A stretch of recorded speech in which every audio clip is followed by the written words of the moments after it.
Big boss Malayalam season 7 പുതിയ വിശേഷങ്ങൾ കേൾക്കുക. അങ്ങനെ ഇന്ന് നൂറയാണെങ്കിലും ആദിലയാണെങ്കിലും മാറി നിന്ന് അനുമോളുടെ കുറ്റം ഇങ്ങനെ പറഞ്ഞുകൊണ്ടിരിക്കുന്നുണ്ട്. ഇവൾ ആരാന്ന് വിചാരം, ഇവൾക്ക് ഇങ്ങനെ കുക്ക് ചെയ്യാൻ അറിയുന്നത് കൊണ്ട് അവൾക്ക് എന്തും ചെയ്യാമെന്നൊരു തോന്നലുണ്ട്. ബാക്കിയുള്ളവരെന്താണ്, ആരും അല്ലേ ഇവിടുത്തെ, എല്ലാം അവളുടെ ഇഷ്ടത്തിന് അങ്ങ് ഇട്ടോളും. ഇപ്പോൾ കറിക്കാണെങ്കിൽ പോലും കൂടുതൽ എരിവ് അങ്ങോട്ട് ഇട്ടോളാം. കുറേ ആണുങ്ങൾക്ക് എരിവാണ് ഇഷ്ടമെന്നും പറഞ്ഞിട്ട് ഇവളാരാ ഇവിടെ വന്ന് ആണുങ്ങൾക്ക് ഫുഡ് ഉണ്ടാക്കാൻ വേണ്ടി വന്നവളോ എന്നൊക്കെ പറഞ്ഞ് നല്ല കണക്കിന് ആദിലയാണെങ്കിലും നൂറയാണെങ്കിലും പറയുന്നുണ്ട് കേട്ടോ. അപ്പോൾ ഇതൊന്നും നേരിട്ട് അനുമോള് കേട്ടിട്ടില്ല.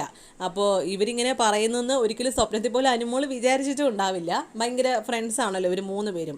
അപ്പോൾ എനിക്ക് തോന്നി എന്താണെന്ന് വെച്ചാൽ, അനുമോള് പണ്ട് ഒറ്റയ്ക്ക് കളിച്ച പോലെ കളിക്കുകയാണെങ്കിൽ ശരിക്കും നന്നായിരുന്നു. ഈ ഒരു ഗ്രൂപ്പിൽ പെട്ട് കളിക്കാതെ ഇൻഡിവിജ്വലായി നിന്ന് കളിച്ചെങ്കിൽ നല്ല രസമായിരുന്നു. ഈ ഒരു ഗ്യാങ്ങിൽ പെട്ട് കിടക്കാതെ. ഇപ്പോൾ നൂറയാണെങ്കിലും ഭയങ്കര ആക്റ്റീവ് ഒന്നും അല്ല.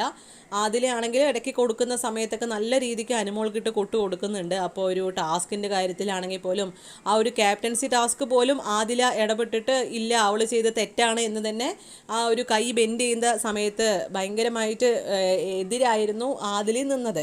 അപ്പോൾ അനുമോൾക്ക് ശരിക്കും ഒരു സപ്പോർട്ട് ഭയങ്കരമായിട്ട് കൊടുക്കുന്നത് പോലെ എനിക്ക് ആദിലയാണെങ്കിലും ശരി നൂറയാണെങ്കിലും ഒരു സപ്പോർട്ട് കൊടുക്കുന്നതായിട്ട് എനിക്ക് ഫീൽ ചെയ്തിട്ടില്ല. ഫ്രണ്ട്സ് എന്ന് പറയുമ്പോൾ ഒരു വലിയ ഗ്യാങ്ങൊക്കെ ആണല്ലോ, അപ്പോൾ കുറച്ചെങ്കിലും അവരെ സപ്പോർട്ട് ചെയ്ത് നിൽക്കണ്ടേ ചില കാര്യങ്ങൾക്കെങ്കിലും. എനിക്കൊരു ഫേക്ക് ഗ്രൂപ്പീസ് ആയിട്ടാണ് തോന്നിയത് അവിടെ പിടിച്ചു നിൽക്കാൻ വേണ്ടിയിട്ട്. നിങ്ങൾക്ക് എന്താണ് തോന്നിയത് എന്നൊന്ന് കമൻറ്റ് ചെയ്യണേ.